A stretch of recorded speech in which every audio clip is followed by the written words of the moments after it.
So I'm actually starting on time. Proud of myself here. I am going to get started right away. So we have the Uni-Ball Deluxe. It looks like this. I have the 0.7, so it's the fine. And I just like it because it's actually a little bit thicker than the 0.5. But I think there's a couple different thicknesses you can get. I like it thicker because you can actually make it thinner by skipping it. So I have these linked in the video's description. I have two artists that I really want to give a shout out to. One is Maddie Burnham. He's a pen and ink watercolor artist. He works on rough textured paper. Really cool stuff. I will link to him after this video is over in the description. And also Ian Stewart is a pen and ink artist, and he teaches workshops all over the United States and I think internationally too, and his stuff is just really cool. So if you are interested in that pen and ink style, I would check both of those out. So the thing that I really like about this pen in particular is that you can still manipulate it when it's wet. So before it dries, you can actually soften it, which is really cool that you have that ability. But once it's dry, if you try to reactivate it with water, it won't bleed. So it's kind of a two birds with one stone situation. The cool announcement that I have is I want to give away a pack of these pens, so a 3-pack of pens. And then I made these little travel watercolor kits a couple years ago when I went to Texas. My mom sells at the craft shows down there, so I made these for her to sell. They have 5 little sheets of watercolor paper, a sheet of Yupo, some cool desert type colors, and then a water brush, a Sharpie, and a pencil and a washcloth. So kind of everything you need in a little kit if you're traveling and you want to do watercolor, especially if you want to do pen and ink. I don't have the nice ink pen in here. I just have a Sharpie because Sharpies were a lot cheaper to buy in bulk. So that's kind of a fun little thing. So I'm going to go ahead and I think what I'm going to do to structure the giveaway is just type the word giveaway into the chat if you want to be included. And then hopefully we won't have too many. And then at the end of the live, I'll go through, I'll count how many giveaway words we have, pick a random number and pick a winner, hopefully all during the live. That's what I'm trying to do. We'll see if that works. Of course, all the supplies I'm using are in my supply list that you can get at paint333.com. The demo will be on Fabriano Studio 140-pound cold press, but the Kingfisher bird will be on New York Central Art Supply 300-pound cold press paper. So we're using a couple different papers in today's video. All right, so I just wanted to point out this bunny. I'm sure a lot of you have already painted this bunny. It is part of the Paint 333 beginner program on YouTube. And we use the ink pen. So we used it in 2 different ways. We used it for the whiskers and we used it as some line work. So that's a really cool way just to show you 2 different ways to use the ink pen right off the bat. You can do just some abstract line work like we did in the bunny, and you can do whiskers. And the cool thing is we even combined ink pen whiskers with some Derwent Inktense pencils to create kind of a reflective whisker on the bunny, which I love because whiskers are dynamic too. They're not usually all just black or white. They can be thin, thick, black, white, both, reflective, transparent. So I encourage you to give whiskers their due thought before you paint them and consider what you want to do. So let's go right into a quick demo of using the ink pen. And I have 3 different ways that we can use it. We already mentioned 2. And the cool thing with this ink pen, and what we're going to be doing, especially with the Kingfisher today, is keeping a blotted brush that just has water on it handy for softening the ink pen lines while they're still wet.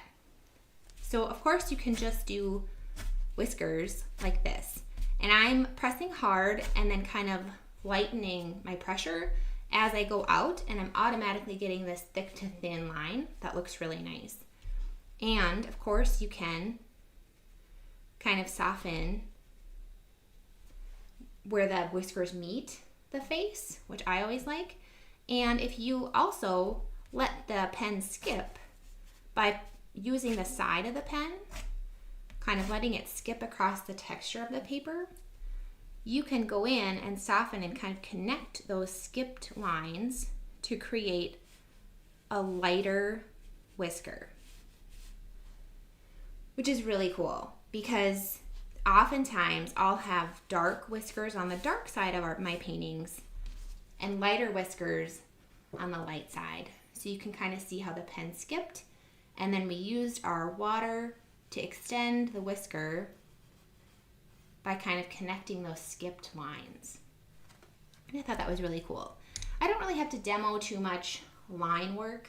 I showed you that with the bunny, but just think about different ways you can use the pen to create patterns that you might want to see if you're trying line work.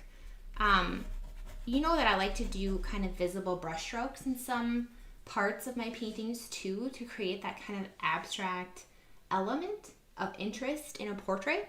And you can do the same thing with just pen using kind of line work. And of course you can create like hairs and all those different things with your ink pen. The other thing you can do too, again, is soften it while it's still wet to create shadows. And I want to try to do that in our Kingfisher painting today, especially on his beak. So the sooner you catch the pen, the more it'll be soft. Because again, once it's totally dry, you come in with water, see how nothing's happening on those dry whiskers? And I think that's an advantage, because oftentimes I'll go in and glaze and do other things, and I don't necessarily want to reactivate those ink pen lines. A lot of people are commenting giveaway. Great, awesome, thank you. And then the third thing is just a pen and ink style of painting. I haven't really, let's see, in Sully, we kind of demoed that, where we outlined Sully with our ink pen, and then we went in with watercolor. It's just a really popular style of painting that can be really fun. So if that lights you up, I would encourage you to really explore that and reach out and try to get connected with other artists who paint that way and explore that style of painting for yourself, because it can look really, really cool. So I'm not really going to demo that because that's going to be part of the Kingfisher painting that we're painting today. So that leads us to the, is it light fast, Tori? I'm not sure. I'm assuming just because it's black, if it does fade, it'll take decades for it to fade. And so I guess that's something you probably just have to look up to see for sure, because I'm not sure. That's a good question. But I love it too much to care too much about that piece of the puzzle. Well, we're going to go with it. All right, so this is also in the video's description.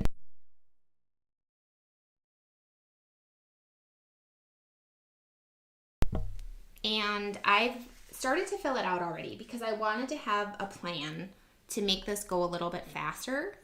So I have, if you know my palette, I like to keep my 7 colors, and now I have 8 because I added Hematite Genuine to it because I just fell in love with that color. And then I'll keep these 4 for mixing certain colors for whatever portrait I'm working on. I mixed up this set of 4 colors for the doodle dog that we did. And then I like to keep these wells for secondary colors. So I have an orange well and a green well, and so those are the 2 wells I'm going to be using for the Kingfisher painting today. And then I also might be using a little bit of neutral tint for the splatter at the end. So that's the part of the palette I want you to be able to see. We got to kind of match this beautiful bright teal that he has going on. So I have my cobalt teal, so that's the perfect color.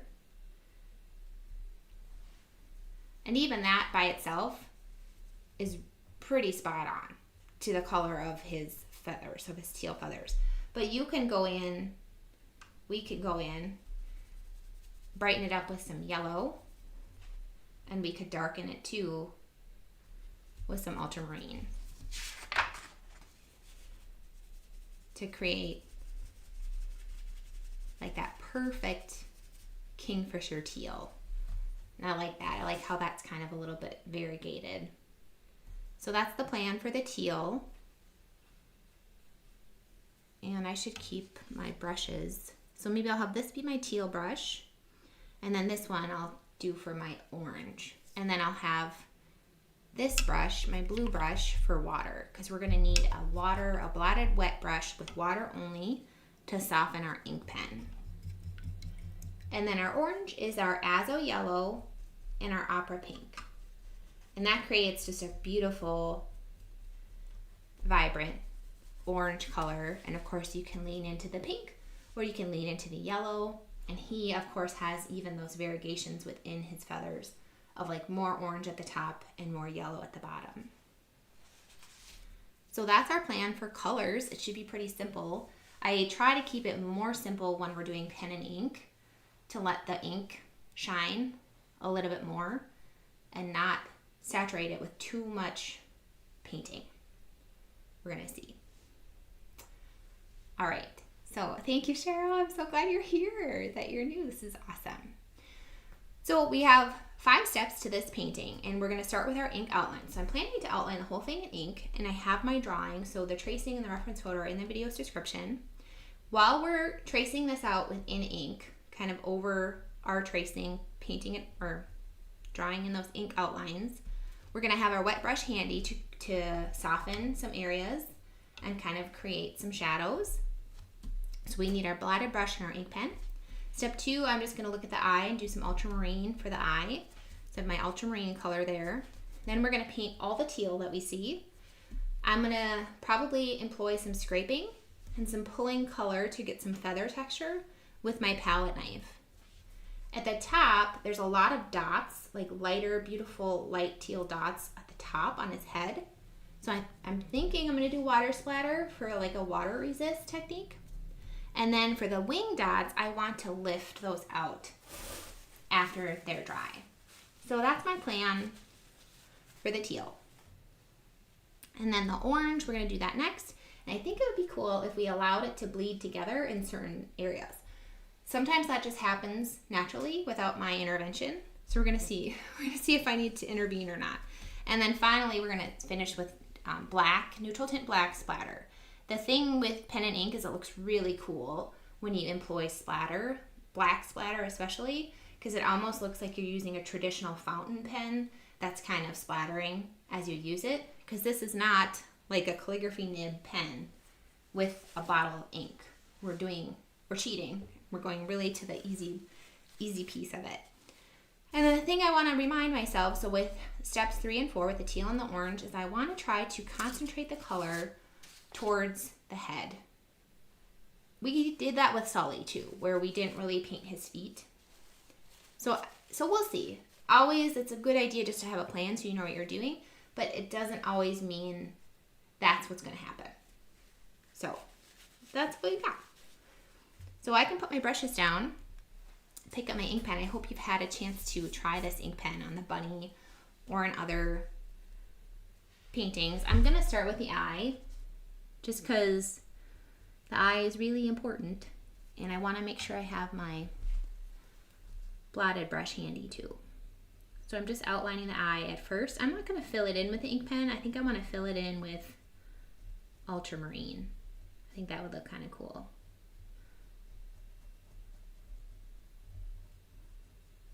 In the reference photo, his eye kind of looks oval-ish. I don't know, I made it a little bit more round. Seems to me like that looks a little bit better. And then he's got this cute highlight happening in the top. And I lean towards more of a messy drawing kind of style, sketchy style when I'm outlining with my ink pen versus tight, kind of tight and thick. But if you like that more of a cartoony kind of look, that might be what you want to do instead. So it's kind of a combination of outlines and line work, giving us, I love, a lot of people too, I should say, will paint first and then finish with these kind of inkier details. And we did that with the bunny, with the line work with the bunny. So there's really no wrong way to do it.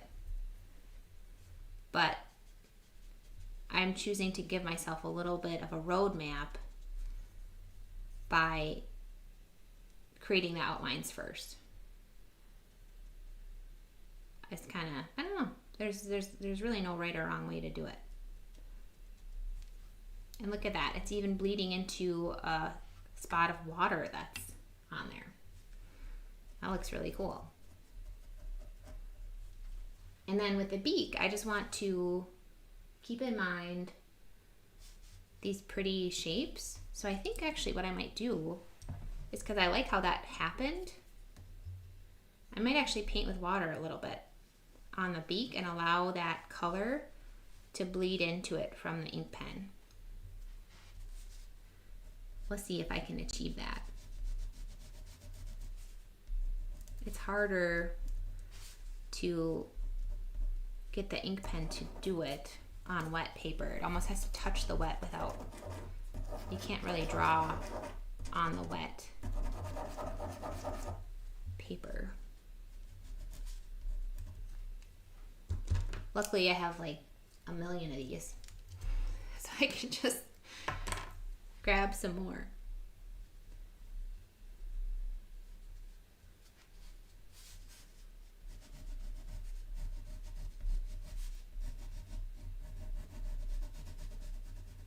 And I think it's important to get the beak shape down well. So don't go too fast, because the accuracy of that shape is important. That looks kind of nice. Maybe drawing it first. Doing both. I just like how that's gonna kind of look kind of cool once it's dry, I think.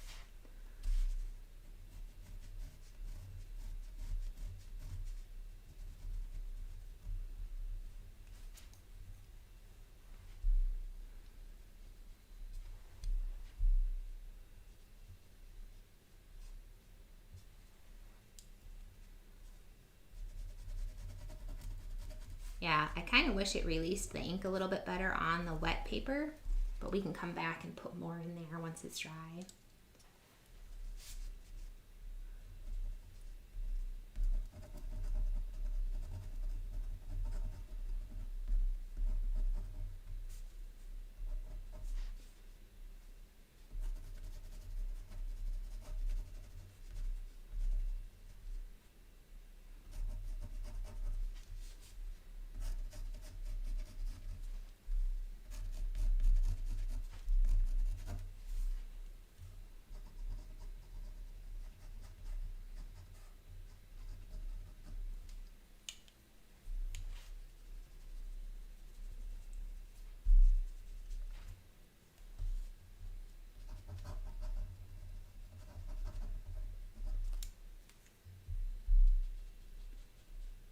And kind of even creating ink outlines with pulling that color with our brush in a way.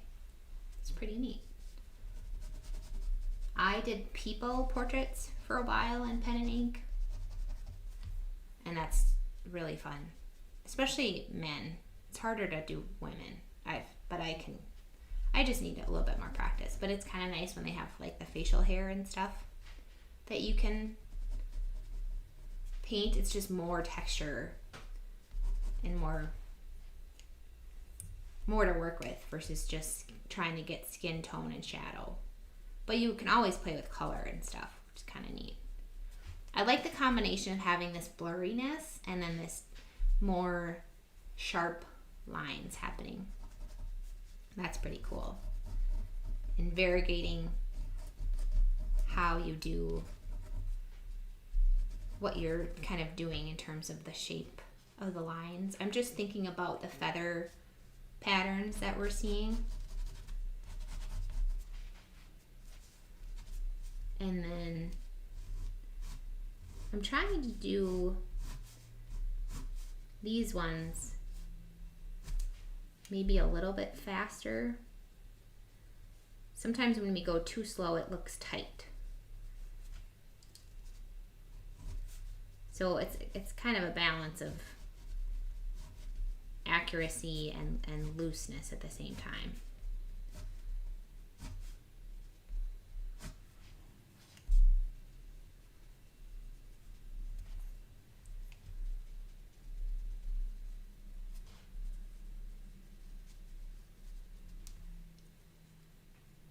almost dip my pen in the water, which would render it ineffective. I'm used to doing that with Derwent though. The Derwent Inktense pencils, I dip those in water when I'm working with those. And those are really cool if you do U-bow paintings. I rarely, if I'm doing U-bow, will not use Inktense pencils with it. Just drop it in water, see if that will do some fun things while I'm finishing drawing.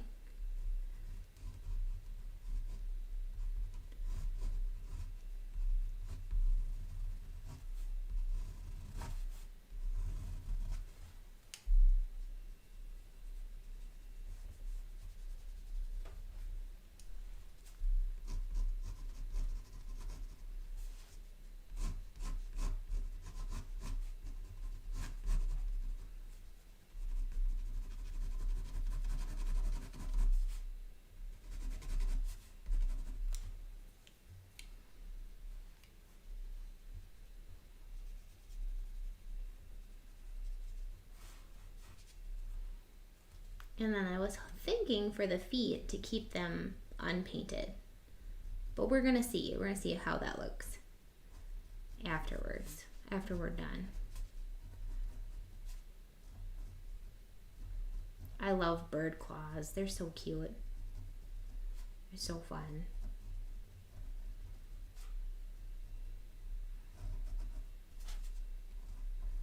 This is such a great photo of a kingfisher too. So I got this on Unsplash,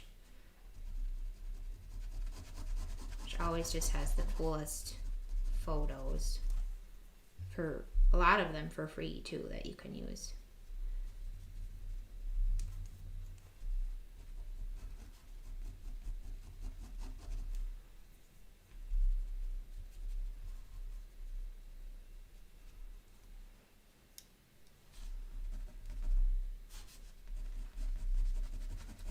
So if you have more drawing experience too, this part will be more fun. I'm a little bit more limited in that sense.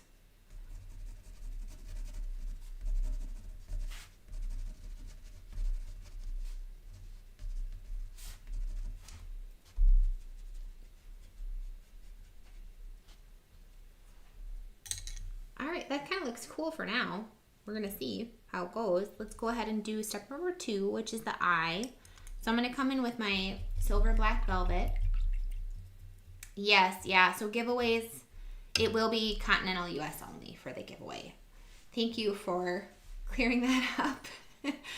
Yes, it's a little bit, it's just very expensive to ship internationally. But I'm really happy that all my international friends are here. So acid-free and archival. Well, thank you, Jen. How great news is that? Oh my goodness. Let's do the eye. So I have my ultramarine in this little corner of my palette. So I'm gonna grab a nice heavy mix of that. I have my, what do I got? My silver black velvet, size 6 round brush. Really heavy mix of this ultramarine. And I'm gonna concentrate the color towards this dark side and work around this reflection that he has on his eye. And then I'm just gonna let that bleed into where I'm painting with water now with my other brush.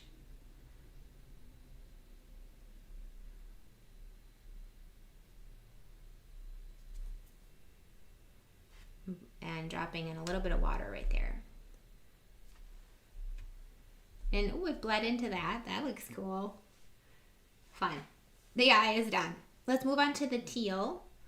So let's see, I was going to use this. The only thing is, I'm thinking it might be more fun to apply it with my flat brush. So let's try that. So I have a flat 3/4 inch brush.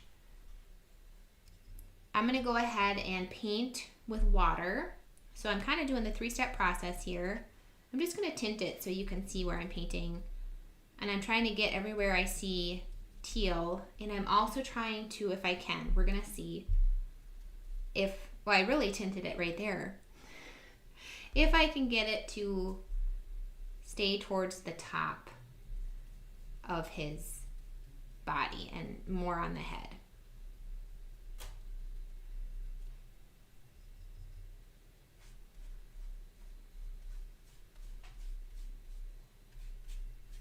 Sometimes that looks cool when it's just underpainted and the viewer has to fill in more details on their own. So I'm gonna just kind of grab all three of the colors with one brush and just see what happens. Just kind of play with it. But I really think that cobalt teal is going to be the star of the show with this painting.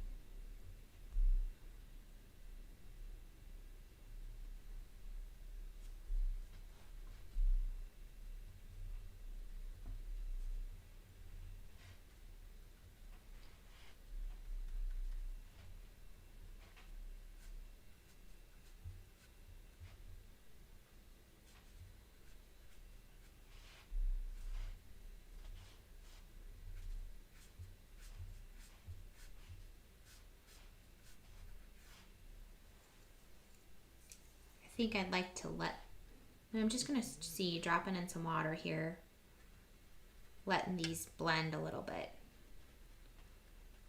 So now we added our colors, so that's like step 2. And then we finish with our texture techniques. And this looks really pretty. I don't want to do too much more to this. Maybe pull some of that color upwards. So I have my palette knife handy. Let's see, is it clean? I use this for masking, so sometimes there's residual masking on it. And I'm gonna just kind of pull some of that nice wet color to give it those furry areas, those little furry bits.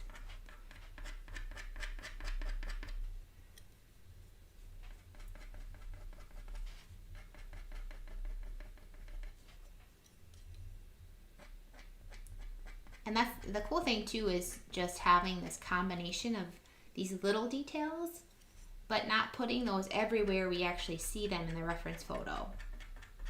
We just don't need to. It'll kind of lose its power if we do that. And then I wanted to scrape, but it's still kind of wet. We're getting some scraping right there. I hope you can see that. But wherever it's starting to dry, but isn't dry yet, you can maybe achieve some scraping. That looks cool. I don't necessarily see a scraped area in the reference photo right there, but it actually looks like, I think that looks good. So we'll see if I can catch maybe scraping right there. It's pretty watery, so I'm not sure. We'll see what happens. And I might just add a tiny bit of color down there. Not too much. Okay, I think I want to do the same thing and use this brush. Do I want a little color? I kind of want a little color on his beak. Almost like it's reflective, kind of. Okay, that looks nice. So I'm gonna use the same brush for the orange. And I'm gonna keep an eye on this. So I kind of call it babysitting, because this teal is still in the process of drying. So we want to babysit it, because it could start to do things that are really cool that we want to maybe drop in more water and encourage that to keep doing those things. And we want to catch this area for scraping, so we have to wait. And that's about it. You just want to keep an eye on it, because you can always add color and water and do fun things before it's dry. So I'm using the same flat brush. We're going to go for our orange, which is our azo yellow, and our opera pink. I'm going to go ahead and just put it right on the paper, I think. Am I going to do that? No. I love painting with water first. So in this bigger area, I'm gonna go ahead and put a little bit of water up at the top. The smaller areas of orange, I'm gonna do those with just the brush. So again, trying to concentrate this orange to the top of the bird. And I kind of want it to be a little bit more yellow, so I'm picking up a little bit more yellow. And I like some of this white. Obviously this is white, but I kind of like, I don't always want to get rid of all that pretty white that's happening. So let's see if we can lift. And, oh, it's bleeding. It's bleeding. That's what I wanted. Look at that. That's so pretty. That's so pretty. So dropping in some water and lifting. I see a lot of granulation happening, which I'm super excited about. Really, wow. I want to make the most of this before it gets too dry.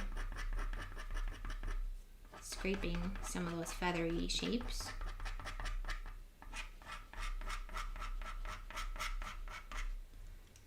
I really like the idea of keeping this orange close to the head, if I can manage to do that. So I'm just putting some more in here.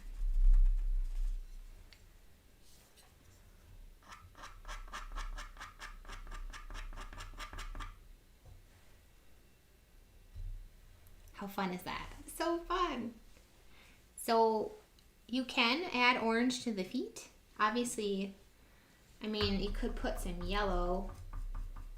It gets a little bit more yellow down here.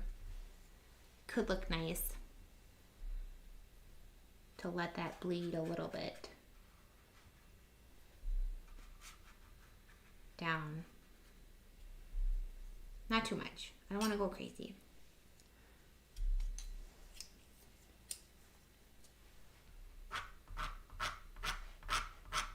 So I'm thinking we just don't have enough pigment here to really scrape back to the paper. It was kind of a watery mix.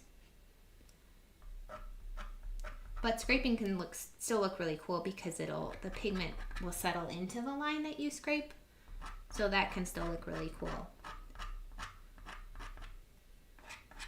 Look at the granulation. It's so pretty. Okay. I think I just want a little ultramarine back in the eye. I still have quite a bit on my brush here. A lot of that bled out, which looks really pretty.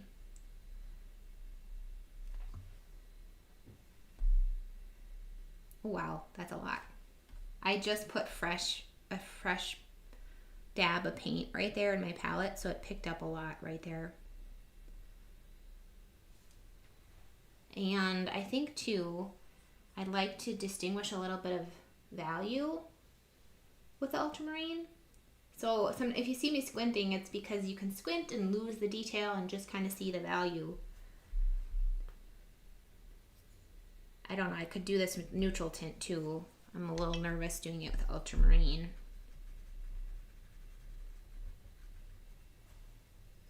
Yeah, I think maybe I will grab my neutral tint. We'll see if I can get some values happening here instead. So I'm just softening and getting, yeah, I think neutral tint is better because it kind of goes with that pen and ink style that we want. Ultramarine, I think, will just take too much attention. It will just be a little too distracting. So we're kind of just even using the paint as somewhat of an ink to get some of that detail back.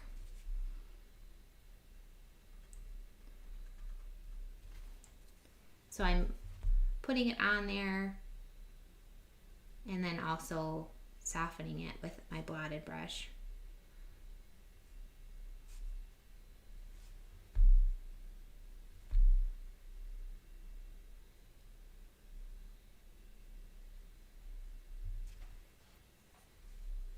and still trying to focus my attention towards the head.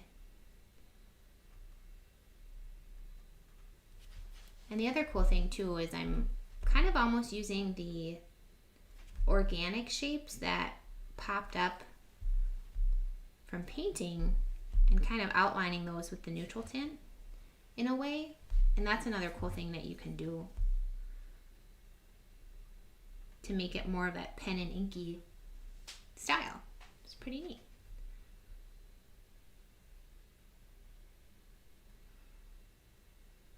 And I'm adding some dots, a little bit of texture here. And then sometimes I pull a color just because they have these cute feathers near their eye, adding a little bit more neutral tint to the eye too.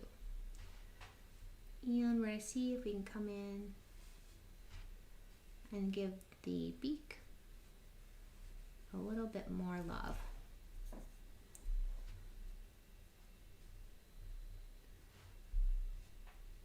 I might leave that alone. That looks cool.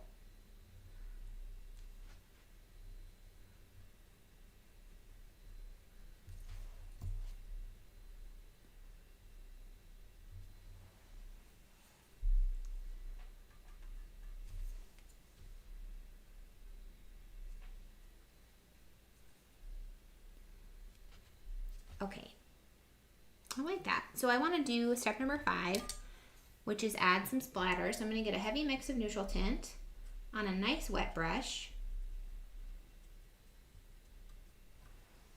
And I kind of want it to be a little bit fine, not so chunky splatter. So I'm doing it like this instead.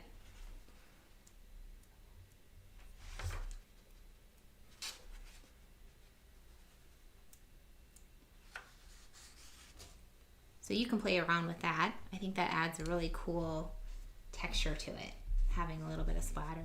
And then the other thing I think what I would do, we were gonna lift, is some of these ink lines just got really light.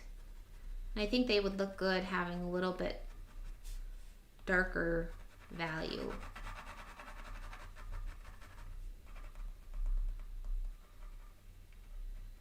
So you can play around with coming in over where you painted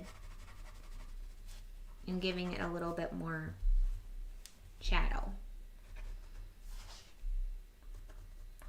And that'll work better once your paint is dry. So that might be something I do too afterwards.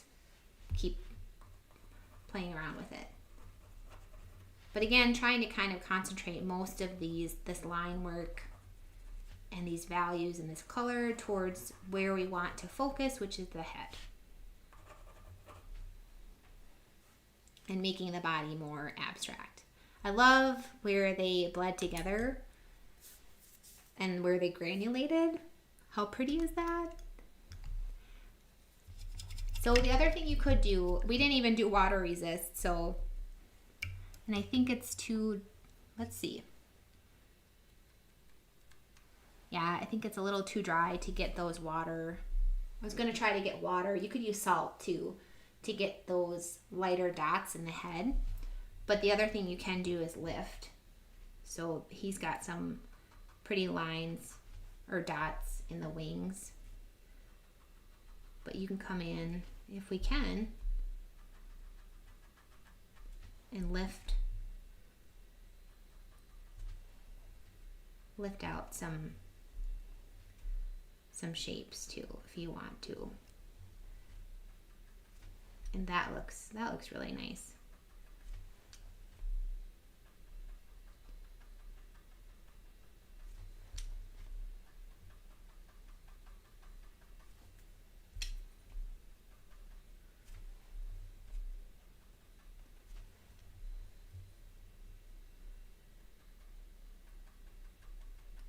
So lifting is kind of a boring thing to demo. It's not very exciting, but the results are exciting. so it's worth it. I'm just kind of scrubbing it with a wet brush, and then as the pigment gets deposited on my brush, I'm just cleaning it off. So, but it has to be dry for the most part for this to work.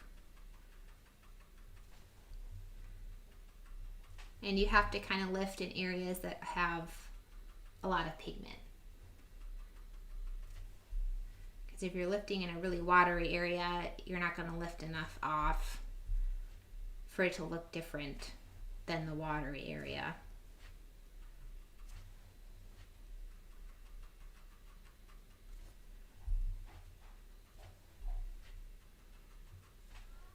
But this can just look so cool to give it some more dimension. So you can play around with lifting too, and I hope you can kind of see that. The other thing that looks really cool too, and I didn't demo this, is signing your painting. And I always sign, well, I don't always. Sometimes I'll use Derwent Inktense pencils to sign. Usually that's if I'm doing a painting and it doesn't have a lot of black, and my signature would just attract way too much attention if I signed it in black and the rest of the painting just didn't match. So sometimes I'll use a color that matches better to sign my paintings in a Derwent Inktense pencil. I love those. So I'll definitely demo that someday too, because those look really cool. So then I just think about where my signature would kind of, almost like it's an element of the painting. It's very purposeful. This is so pretty. I'm babysitting it. And I'm seeing if maybe I want to add in a little water to encourage some of that blooming.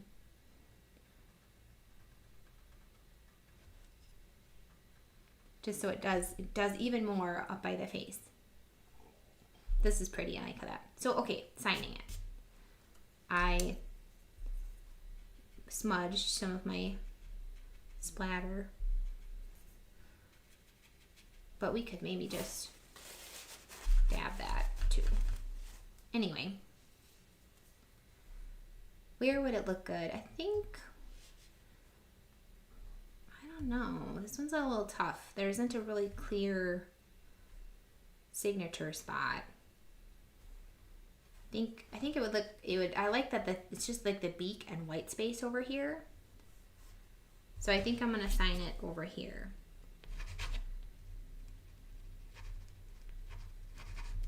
And the cool thing you do too, while that ink pen is still wet, is if you want to, you can kind of go in and almost make it look like you used paint or something by softening your signature even. I always thought that's kind of fun. Just love this pen. Really, really cool. So I think that's kind of it. We made a Kingfisher and it was really fast. I might just go in and put another layer of ink pen if I need to. I might not need to. And I might lift out some more. I think it could look cool if you could lift. So I struggle with deciding where not to paint. Yes, I especially with pen and ink, but I think my best advice for that would be just to concentrate, pick an area of interest, and for this it's the head, and concentrate your color, your darker values and your line work. So your detail, your color, your value shifts towards the head, and let the viewers fill in the rest of the detail. So obviously there's a lot of things happening down here. This is supposed to be all orange, right? The feet are supposed to be orange. But if we painted all that in, it would just get flatter because the whole thing would become kind of homogeneous.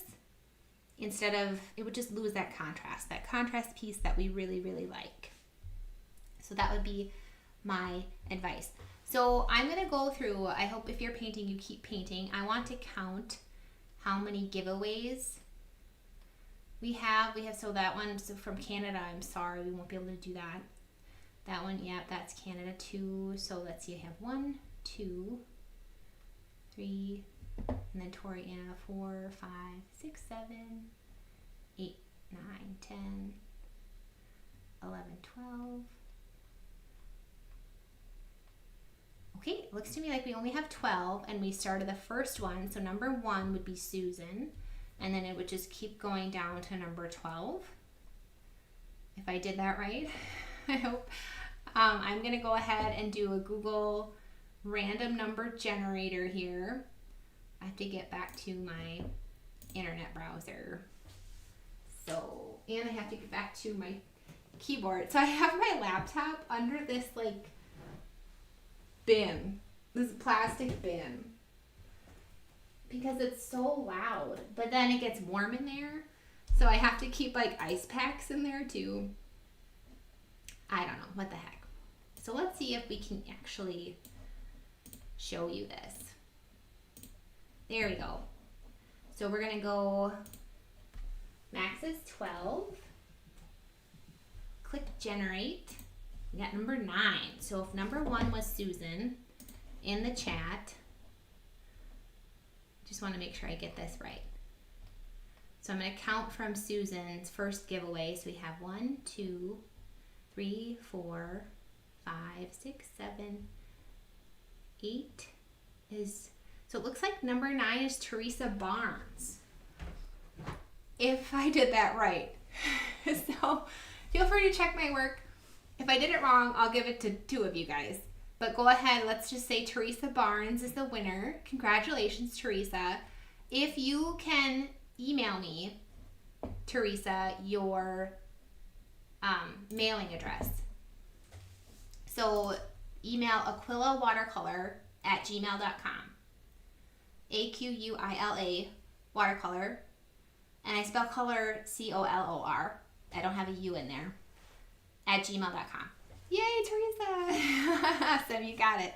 So congrats. I will send you a 3-pack of pens and that little watercolor kit. I just wanted to say an extra thank you to everybody who consistently shows up live. And I know there's a lot of you that do. And I really, really appreciate you. And even waiting for the live, being the first person to comment. Mary, I know you're always on here all the time. And Lynn, I see you all the time. So thank you so much. Thank you so much for being here. I hope this was really helpful, and I hope you get yourself a pack of those pens. They're not very expensive. They're definitely worth it. A ton of fun. And we will do more bird paintings too. So yes, have fun with it, Kathy. It's going to be a ton of fun to paint this and to even incorporate this style with other birds. If you can kind of see it, I can zoom in here a little bit more. I think the splatter looks really good. The granulation that's happening. Pretty. Super pretty. And I love the teal that the cobalt teal, I think, would be the color you wouldn't want to substitute for this specific painting. It'd be worth it. Aw, Teresa, I've never won anything. Okay, well, you can't say that anymore. I won an Xbox when I was in high school, and I gave it to my brother, and it was like the best day of his life. I tell you what, that was so cool. It's fun to win things. I don't game at all, so, but my brother does. He loves it. Okay, thank you. Thank you for everybody for joining me. I had a ton of fun. As always, let me know your comments. I got to catch up on my comments and emails, but I do read them, and I will get back to you.